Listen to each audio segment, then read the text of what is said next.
ಏನು ಚಳಿಗಾಲದ ಅಧಿವೇಶನದ ನಡೆಯುವ ಅಂತಹ ಒಂದು ಮಹತ್ವವಾದಂಥ ಸಂದರ್ಭದಲ್ಲಿ ಮೇಲಿಂದ ಮೇಲೆ ಕಾಂಗ್ರೆಸ್ ಪಕ್ಷದಲ್ಲಿ ಡಿನ್ನರ್ ಪಾರ್ಟಿಗಳು ನಡೀತಾ ಇರುವಂಥದ್ದು. ಏನು ಮೊನ್ನೆ ತಾನೇ ಸಿದ್ದರಾಮಯ್ಯನವರು ಆಯೋಜನೆ ಮಾಡಿದ್ರು, ಅದರಲ್ಲಿ ಅವರ ಆಪ್ತೇಷ್ಟರು ಭಾಗಿಯಾಗಿದ್ದರು. ಆದರೆ ನಿನ್ನೆ ತೋಟದ ಮನೆಯಲ್ಲಿ ಡಿ.ಕೆ. ಶಿವಕುಮಾರ್ ಬಳಗ ಏನು ಡಿನ್ನರ್ ಪಾರ್ಟಿ ಮಾಡೋ ಮೂಲಕ ಎಲ್ಲೋ ಒಂದು ಕಡೆ ಇದು ಶಕ್ತಿ ಪ್ರದರ್ಶನಕ್ಕೆ ಮುಂದಾಗಿದ್ದಾರೆ ಅನ್ನೋ ಒಂದು ಪ್ರಶ್ನೆ ಕಾಡ್ತಾ ಇದೆ. ಇದ್ರ ಬಗ್ಗೆ ಮಾತನಾಡೋಕೆ ನಮ್ಮ ಜೊತೆ ಈಗ ವಿಜಯಪುರ ಶಾಸಕರಾದಂಥ ಬಸನಗೌಡ ಪಾಟೀಲ್ ಯತ್ನಾಳ್ ಅವರು ಇರುವಂಥದ್ದು. ಸರ್, ಈಗ ಮೊನ್ನೆ ಸಿದ್ದರಾಮಯ್ಯವರು ಆಯೋಜಿಸಿದ್ರು, ಈಗ ನಿನ್ನೆ ರಾತ್ರಿ ತೋಟದ ಮನೆಯಲ್ಲಿ ಇಲ್ಲಿಂದ 13 ಕಿಲೋಮೀಟರ್ ದೂರದಲ್ಲಿರುವಂಥ ಒಂದು ತೋಟದ ಮನೆಯಲ್ಲಿ ಡಿ.ಕೆ. ಶಿವಕುಮಾರ್ ಸುಮಾರು 40 ಜನ ಶಾಸಕರ ಜೊತೆ ಒಂದು ಡಿನ್ನರ್ ಪಾರ್ಟಿ ಮಾಡಿದ್ದಾರೆ. ಮೇಲಿಂದ ಮೇಲೆ ಈ ರೀತಿ ಮಾಡೋ ಮೂಲಕ ಏನು ಹೇಳೋಕೆ ಹೊರಟಿದ್ದಾರೆ ಅಂತ ಹೇಳಿ ನೋಡಿ, ಅವ್ರದ್ದು ಆಂತರಿಕ ಒಂದು ಪಕ್ಷದ ಇದು ಚಟುವಟಿಕೆ. ಆದರೆ ನಮಗೆ ಇರುವಂಥ ಮಾಹಿತಿ ಪ್ರಕಾರ 19ಕ್ಕೆ ಇಬ್ಬರು ದಿಲ್ಲಿಗೆ ಹೋಗ್ತಾರೆ.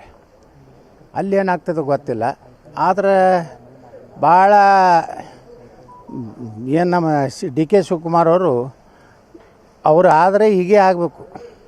ಇನ್ನೆಂದು ಕಾಂಗ್ರೆಸ್ಸು ಬರೋದಿಲ್ಲ, ಡಿ.ಕೆ. ಶಿವಕುಮಾರ್ ಮುಖ್ಯಮಂತ್ರಿ ಆಗೋದಿಲ್ಲ. ಅವ್ರಿಗೆ ಯಾರ್ಯಾರು ಜ್ಯೋತಿಷ್ ಹೇಳ್ಯಾರಲ್ಲ, ಅವ್ರ ಜ್ಯೋತಿಷ್ ಅಂಗಡಿನೂ ಬಂದ್ ಮಾಡಬೇಕಾಗ್ತದೆ. ಕೆಲವೊಂದು ಸ್ವಾಮಿಗಳದ್ದು ಹೇಳ್ತಾರೆ, ಅವ್ರಿಗೇನು ಒಂದು 11 ಲಕ್ಷ ರೂಪಾಯಿ ಕೊಟ್ಟುಕೊಳ್ಳೇ ಹೇಳಿಬಿಡ್ತಾರೆ, ತಥಾಸ್ತು ಸದಾ ಡಿ.ಕೆ. ಶಿವಕುಮಾರ್ ಅವ್ರೇನು ತಥಾಸ್ತು. ಇಂಥ ಸ್ವಾಮಿಗಳು ಲಪುಟ್ ಸ್ವಾಮಿಗಳಿಂದ ಏನು ಉದ್ಧಾರ ಆಗೋದಿಲ್ಲ. ಇವ್ರು ಒಳ್ಳೆಯವರಿಗೆ ಆಶೀರ್ವಾದ ಮಾಡೋದಿಲ್ಲ. ಯಾಕಂದ್ರೆ ಇವರಿಗೆ ಬೇಕಾಗಿರೋದು ಇವ್ರ ಮಟ್ಟಕ್ಕೆ ರೊಕ್ಕ, ಇವ್ರ ಪಾದ ಪೂಜೆದಾಗ 11 ಲಕ್ಷ ಇವು ಮಾಡಿ ಕೆಲವೊಂದು ಸ್ವಾಮಿಗಳೂ ಹಾಳಾಗಿಬಿಟ್ಟಾರೆ. ಡಿ.ಕೆ. ಶಿವಕುಮಾರ್ ಮುಖ್ಯಮಂತ್ರಿ ಆಗ್ತಂತ ಇವ್ರು ಆಶೀರ್ವಾದ ಮಾಡ್ತಾರೆ ಅಂದ್ರೆ ಇವ್ರು ಎಷ್ಟು ಖತರ್ನಾಕ್ ಅದಾರತ್ತ. ಅಂದರೆ ಶತಾಯಗತಾಯ ಸೇಮ್ ಆಗಲೇಬೇಕಂತಂದು ಡಿ.ಕೆ. ಶಿವರ್ ಪಣ ತೊಟ್ಟು ನಿಂತಂಗೆ ಕಾಣ್ತಾ ಇದೆ. ಅವ್ರು ಅಂತಿಮ ಐತಿ ಇದಾಗಲಿಕ್ಕೆ ಅದು ಮುಗೀತು. ಮತ್ತು ಸಿದ್ದರಾಮಯ್ಯನವ್ರು ಅಟ್ಟೇನು ಈಜಿ ಬಿಡೋದಿಲ್ಲ ಹೀಗೆ ರೇಖೆಗೆ. ಈಗಾಗಲೇ ಒಮ್ಮೆ BJP ಜೋಡೆ ಮಾತುಕತೆ ಆಗೈತಿ. ನಾ ಹೇಳಿಲ್ಲ, ವಿಜಯೇಂದ್ರ ಕರ್ಕೊಂಡು ಹೋಗಿದ್ದ. CM DCM ಎಲ್ಲ ವ್ಯಾಪಾರ ಆಗಿತ್ತು. ಅಮಿತ್ ಶಾ ಒಪ್ಪಿಲ್ಲ. ಅಮಿತ್ ಶಾ ಹೇಳಿದ್ದು ಇಷ್ಟೇ, ಇವ್ರ ಜೋಡ ನಾವು ಡಿ.ಕೆ. ಶಿವಕುಮಾರ್ ಸರ್ಕಾರ ಮಾಡೋದು ಬೇಡ, ಡಿಸಾಲ್ವ್ ಮಾಡೋಣ ಅಂತ ಹೇಳ್ಯಾರ. ಇದು ಅಧಿಕೃತ ನಮ್ಮ BJPಯ ಏನು ಸಂಸದರದಾರ ಅವ್ರು ಹೇಳಿದ್ದು.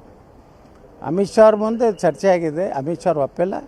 ಅದಕ್ಕೇ ಮನೆ ಪ್ರಹ್ಲಾದ್ ಜೋಶಿ ಅವ್ರನ್ನ ಸ್ಟೇಟ್ಮೆಂಟ್ ಕೊಟ್ಟರು, ಯಾವುದೇ ಕಾಲದಲ್ಲಿ ನಾವು ಯಾವುದೇ ಕಾಂಗ್ರೆಸ್ಸಿನ ಗುಂಪಿನ ಜೊತೆಗೆ ಸರ್ಕಾರ ಮಾಡೋದಲ್ಲ. ಅದಕ್ಕಂದ್ರೆ ಇದು ನಡೆದಿತ್ತು ವ್ಯಾಪಾರ. ಈಗ ಹೆಂಗೆ 13 ಕಿಲೋಮೀಟ್ರ್ ದೂರದಲ್ಲಿ ಹೋಗಿ ಏನು ನಿನ್ನೆ ಊಟ ಮಾಡ್ಯಾರಲ್ಲ, ಅಲ್ಲಿ 28.5 ಕಿಲೋಮೀಟ್ರ್ ದಿಲ್ಲಿದಿಂದ ಹೇಳ್ರೆ ನೋಯ್ಡಾ ರಸ್ತೆಯಲ್ಲಿ ಒಂದು 5 ಸ್ಟಾರ್ ಹೋಟೆಲ್ನಲ್ಲಿ ಇವರಿಬ್ಬರು ಮುಖ್ಯಮಂತ್ರಿ ಉಪಮುಖ್ಯಮಂತ್ರಿ ಆಗ್ಬೇಕಂತೇಳಿ ಮೀಟಿಂಗ್ ಮಾಡೋದಂಥವ್ರು ಇವರಿಬ್ಬರು.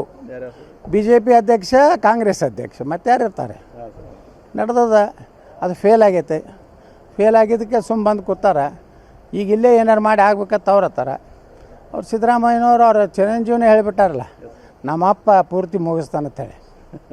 ನಮ್ಮಪ್ಪ ಪೂರ್ತಿ ಮುಗಿಸ್ತಾನ, ಕಾಂಗ್ರೆಸ್ಸೂ ಮುಗಿಸ್ತಾನಂತ ಅವ್ರು ಹೇಳ್ಯಾರ.